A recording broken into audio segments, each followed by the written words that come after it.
Hey, what's up? This is Antonio. Welcome back to my channel. I was ready for some fighting words. In this video, I want to do a fight breakdown for Frank Martin versus Shakur Stevenson. Really quick, if you like the videos, please take the time, subscribe to the channel. Also, if you could, hit that thumbs up button if you haven't already done so. And for newcomers, how do I do this? Normally, I just run down a list of attributes, and I either credit this guy or this guy with the point, and whoever has more points in the end, that's the individual that I'm going to go with. Without further ado, let's start this thing off with boxing IQ. Now, although I do think Frank Martin is a very intelligent guy in the ring, I do think he has moments where he'll lose it. I think there's moments where he'll get into a frenzy, and he doesn't always look that intelligent. He doesn't always look that sharp. Sometimes he can get a little sloppy just because he's kind of in a frenzy. And I get it, you want to get a knockout. I get it, you want to get a guy out of there. I totally understand that. I personally understand that. But there's something to be said about Shakur Stevenson. He's very clean with everything he does. He's very methodical with everything he does. Very calculated, very precise with everything he does. Very sharp, very crisp with everything he does. And he's patient. He's a thinker. And those are the reasons why I think he has more boxing IQ. But on top of that, Shakur Stevenson has something a lot of people don't get the pleasure of having, growing up professionally in the boxing ring. He just so happens to be like the little brother to Terrence Bud Crawford. And he trains with Terrence Bud Crawford. But on top of that, Andre Ward. But on top of that, he's always around Clarissa Shields.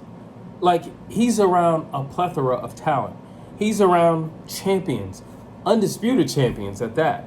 Like, he's not just around somebody who just held a belt for like, a few months or something like that. No, these are the real deal champions. They're undisputed champions. They're the real deal. And he has had the opportunity to be under their wing. He's been guided correctly. Make no mistake about it. He's been guided correctly. He knows what he's doing, and he has the right people looking down on him and correcting him. And all that knowledge is just being passed down. He's always around Andre Ward. Andre Ward is always critiquing him. Terrence Crawford is always critiquing him. Clarissa Shields is always critiquing him. I mean, like, there's a lot going and being funneled into his boxing brain. And I got to give it to Shakur Stevenson for boxing IQ. Mental toughness. I'm going to give this one a tie. I mean, neither guy has a loss or anything like that. And I suppose if you want to be like super, like stern on this, I guess you could say Frank Martin, only because he's been in more tight spots than Shakur Stevenson. But if anything, I think that credits Shakur Stevenson with his mental toughness for the simple fact that he doesn't find himself in those places. Right? So I suppose that argument could be made for him on his behalf. But just to be safe, I would say it's a tie. They're both tough guys. I mean, listen, when you're undefeated and you're on a win streak, your mental toughness is through the roof because you're undefeated and you're on a win streak.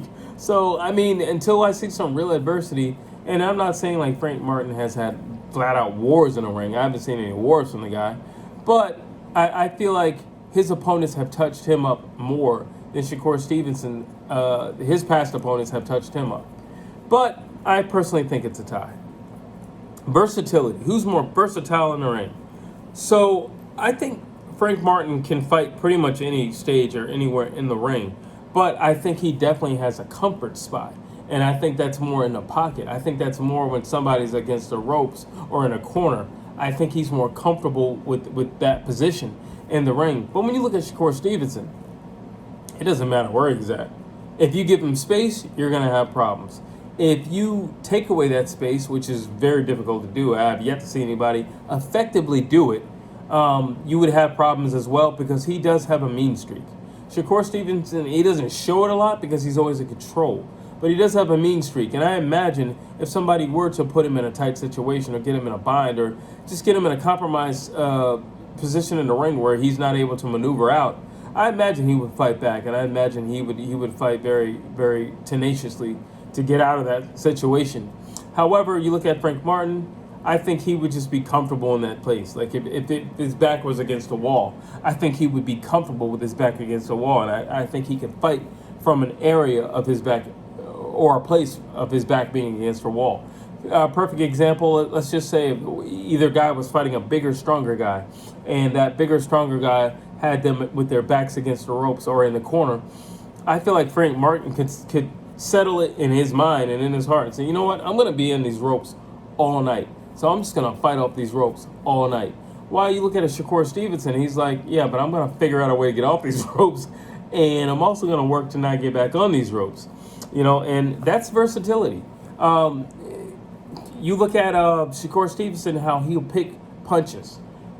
Again, being around people like Terrence Crawford, he'll do that. He'll throw some punches, first maybe 1-2 rounds. But after that, he's like, nah, that uppercut's really working for me. I'm going to stick with that. Or he'll shift during rounds. He'll just totally reject something. And that's versatility. While I think Frank Martin will kind of continue to do Frank Martin, to be honest with you. Infighting, I think Frank Martin. It's not that I don't think Shakur Stevenson is comfortable or can fight in the inside. I just don't think that's his comfort zone. And I don't think he thinks offensively first. He thinks defensively first. And therefore, being on the inside is not going to be the safest place for him. It's not a thing of him having confidence because, again, he hasn't lost. And I have yet to see a fight where he comes out with a scratch on his face. So it's not like it's a thing of lacking confidence. It's a thing of why put yourself in a war zone if you don't have to? Why stand in a fire if you don't have to? And I agree with that. If you don't have to be in the fire, don't get in the fire. So, but yeah, Frank Martin clearly for infighting, he has a great uppercut. He can put in some vicious body work when he needs to, and he's great at dodging slipping shots from the inside and kind of rolling with shots, So, yeah, Frank Martin all the way. Let's see. Dog. Who has more of a dog in him?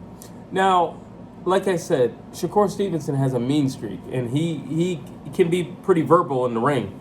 But from what I've seen, based upon fight style, Frank Martin is more of a aggressive fighter.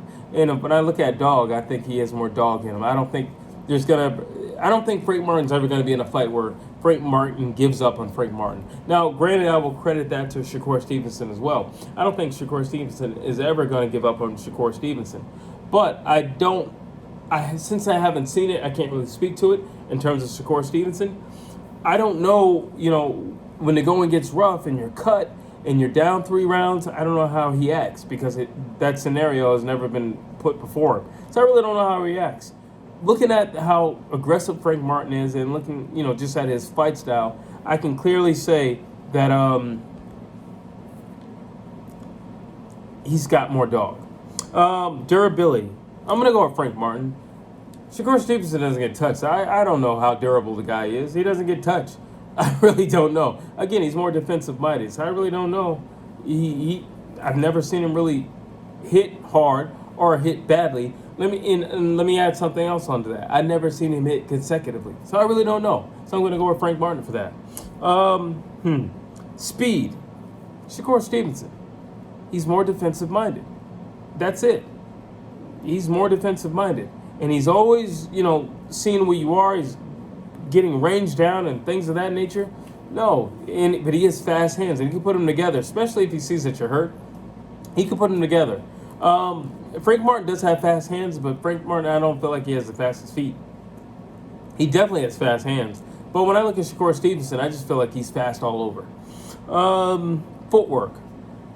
Shakur Stevenson. That's a huge part of his arsenal. Just understanding range and foot placement and knowing when to fight, knowing when to move, knowing when to stand his ground. Footwork is a real art. And unfortunately, you see a lot of guys who I feel like don't truly appreciate footwork. And a lot of times when you hear these channels, they don't fully appreciate footwork because they don't talk about it.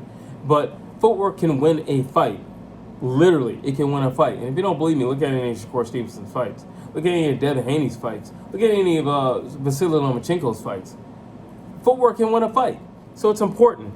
What's both guys' best range? Well, Shakur Stevenson likes distance because he likes to think. He likes to set traps. He also likes to see what's working. But he also doesn't like feeling pressured. So distance is going to work for Shakur Stevenson. While you have Frank Martin, he's a little bit shorter. He's also really aggressive. He's really muscular. So like being up close, he has shorter arms. That's going to work best for him. He wants to muscle guys down. He wants to, be rough and tough and push guys back physically. So it's going to work best for him. Overall, I have 1, 2, 3, 4. I got Shakur Stevenson. I think Shakur Stevenson will put on a boxing clinic. I don't think he'll be sucked in or baited into the trap of Frank Martin and let's scrap it out, let's duke it out. I don't think anybody's going to put that on Shakur Stevenson. Shakur Stevenson is going to keep his distance. Shakur Stevenson is going to pop that jab. Shakur Stevenson is going to move. Shakur Stevenson is going to lap that ring so many times, Frank Martin's head is going to spin. I do think it will be competitive, and mark me now, these two actually get into the ring. I think that Frank Martin will be by far Shakur Stevenson's toughest test till date. But I do think that he will pass that test. I'm not saying it's going to be flying colors, but I will definitely say he will pass that test. Like I said, Frank Martin is not the type of guy who's going to lay down or back off. And he strikes me as the type of guy that when he's down in rounds, he's going to come out even more aggressive. He works with Earl Spence. He works with that whole camp with Darren James and all of them. They're nothing but aggressive guys. That's the culture over there, to be aggressive. So the problem with that is you're fighting Shakur Stevenson, and that's going to work in his hands. Shakur Stevenson likes being an El Matador. He wants you to chase him. He wants you to follow. He wants all those things so he can set you up. And sure enough, I see Frank Martin kind of just falling into the trap. So there you have it. That's who I think would win if Frank Martin and Shakur Stevenson were to face off. I do see it coming. I don't know how soon. It's boxing. You can say whatever they want, but until I see some contracts, I don't know. But drop your thoughts down below. Tell me what you think about this breakdown. Do you agree with me that it would be Shakur Stevenson? Or do you not agree with me? Drop your thoughts down below. As always, I would like to hear what you have to say. Please like, please share, please subscribe to this channel.